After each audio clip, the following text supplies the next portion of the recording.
আসসালামু আলাইকুম সুপ্রিয় দর্শক, আমি মোহাম্মদ আরিফুজ্জামান চলে এসেছি আপনাদের সামনে নতুন আরেকটি ভিডিও নিয়ে।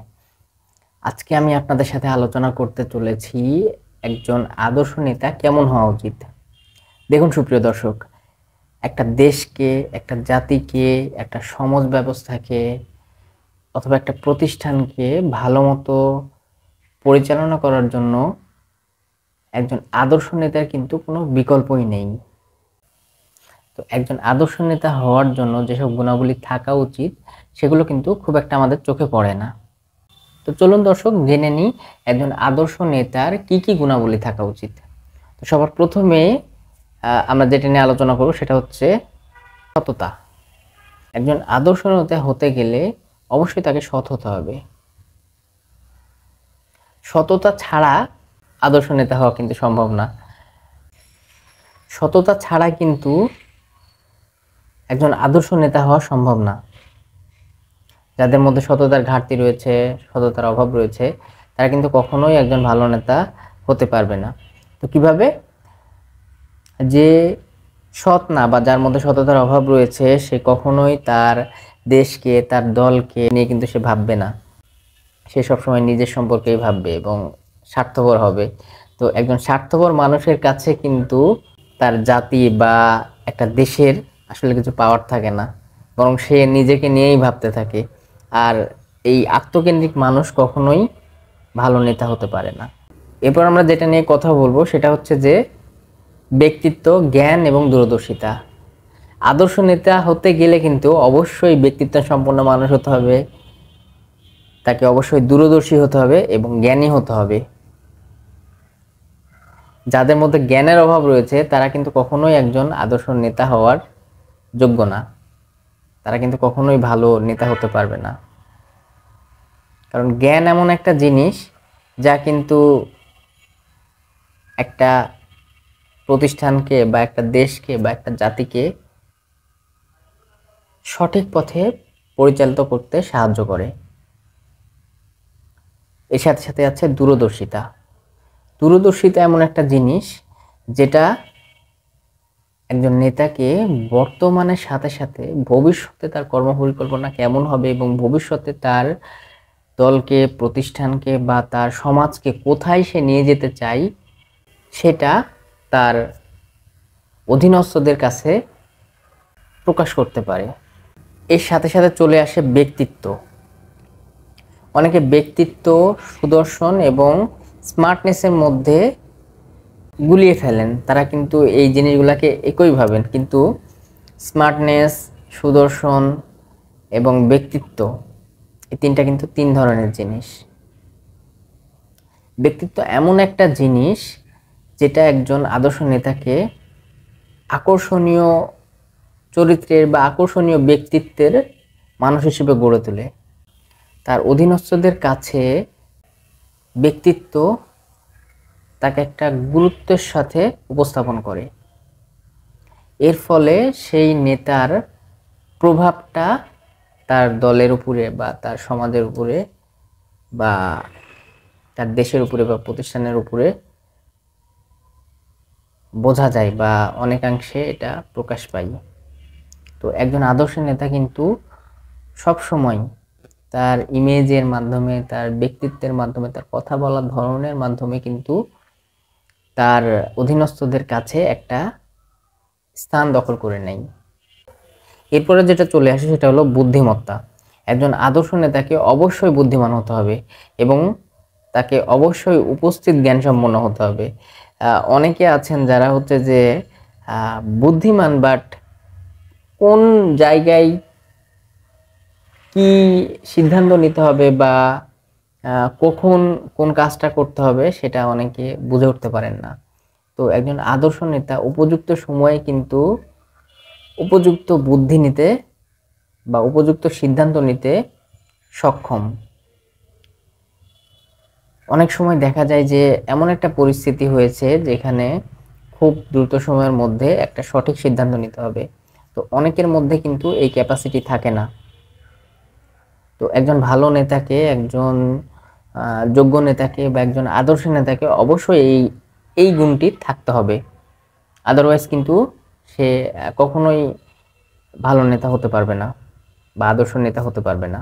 একজন আদর্শ নেতার আরেকটি গুণ যেটা থাকবে সেটা হলো সে অবশ্যই পরিশ্রমী হবে এবং ধৈর্যশীল হবে। যে কোনো পরিস্থিতিতে পড়ুক না কেন সে সে কিন্তু ধৈর্য হারা হবে না এবং কখনো মেজাজ হারাবে না। তার তার মধ্যে চ্যালেঞ্জ গ্রহণের মন মানসিকতা থাকতে হবে। যতই বাধা আসুক না কেন সে সেই বাধা অতিক্রম করে ঠান্ডা মাথায় প্ল্যান করে ভালো মতো সামনের দিকে এগিয়ে যাওয়ার মতো তার মধ্যে ইতিবাচক চিন্তাভাবনা থাকতে হবে। এই সময়ে যদি সে ভেঙে পড়ে তো দেখা যাবে কি তার অধীনস্থ যারা আছে তারাও কিন্তু তাকে দেখে সাহস হারিয়ে ফেলবে। সো একজন আদর্শ নেতাকে কিন্তু অবশ্যই সাহস হারা হলে চলবে না, কারণ এতে করে তার এই নেগেটিভ প্রভাবটা তার অধীনস্থ লোকদের উপরে পড়তে পারে, যেটা তার এবং তার অধীনস্থ লোকজন এবং তার সমাজ বা তার দেশ কারোর জন্য এটা ভালো হবে না। একজন আদর্শ নেতা কিন্তু আত্মবিশ্বাসী হবে এবং ইতিবাচক হবে। দেখেন, যারা ইতিবাচক দৃষ্টিসম্পন্ন নয় তারা কিন্তু কখনোই সামনের দিকে পজিটিভ ভাবে চিন্তা করে কিন্তু সামনের দিকে এগোতে পারে না। সো এটা তার এবং তার সমাজ বা দেশ বা তার প্রতিষ্ঠান কারোর জন্যই কিন্তু মঙ্গল বয়ে আনে না। যে কোনো পরিস্থিতি আসুক না কেন তাকে মনোবল হারা হলে চলবে না, তাকে অবশ্যই আত্মবিশ্বাসী হতে হবে এবং এবং যে পরিস্থিতি তার সামনে আসুক না কেন সে যেন সেটা ভালো মতো হ্যান্ডেল করতে পারে। তার টিম তার টিমমেটদের যাতে ভালো সাহস যোগাতে পারে বা পজিটিভ কথা বলে তাদের অনুপ্রাণিত করতে পারে সেই ক্ষমতা তার মধ্যে থাকতে হবে।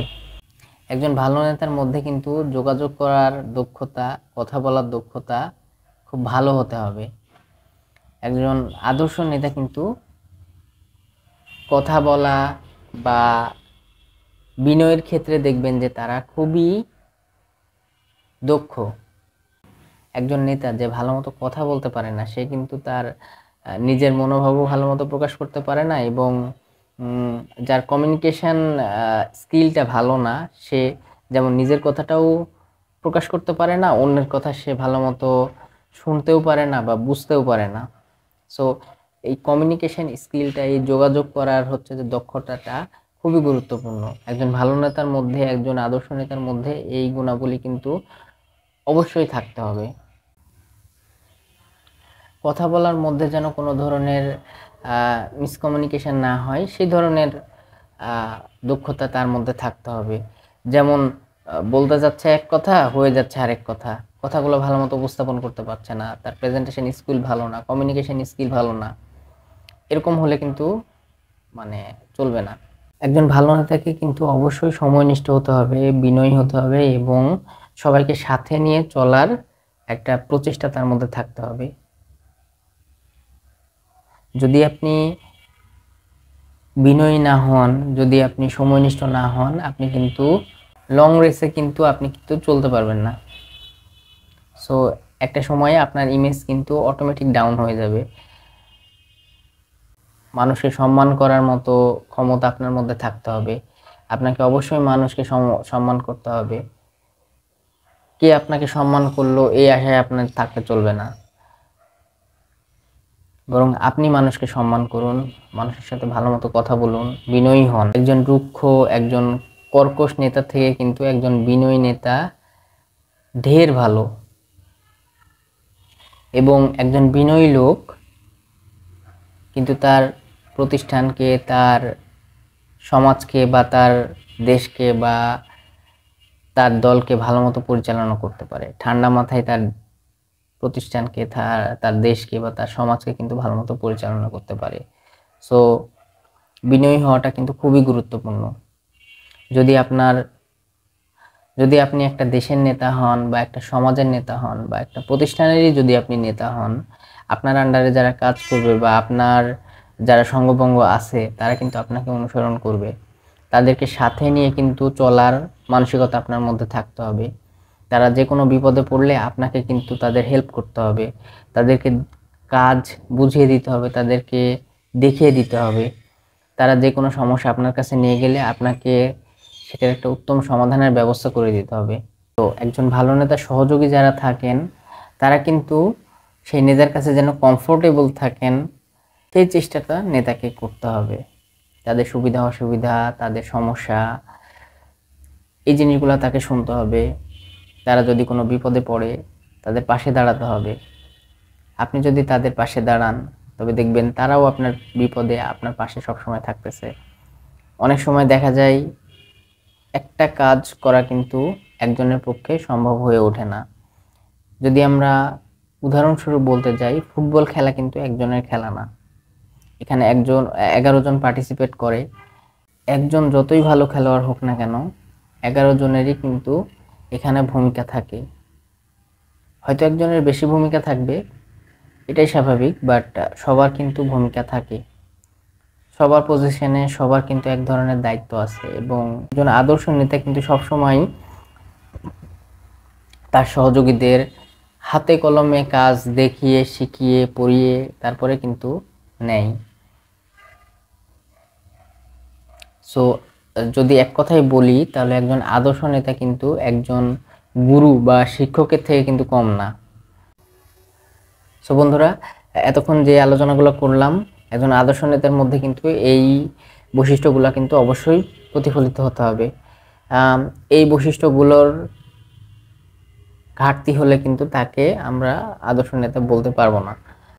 সো আমরা চাই আমাদের দেশে এরকম নেতা, এরকম বৈশিষ্ট্য সম্পন্ন নেতা, এরকম আদর্শ নেতা অনেক অনেক আসুক এবং আমাদের দেশ, আমাদের সমাজ ব্যবস্থাকে অনেক এগিয়ে নিয়ে যাক এবং আমাদের সামনের পথগুলো, আমাদের সামনের দিনগুলো যেন সহজ হয়, সুন্দর হয় এবং ভালো হয়, এটাই হচ্ছে কামনা থাকবে।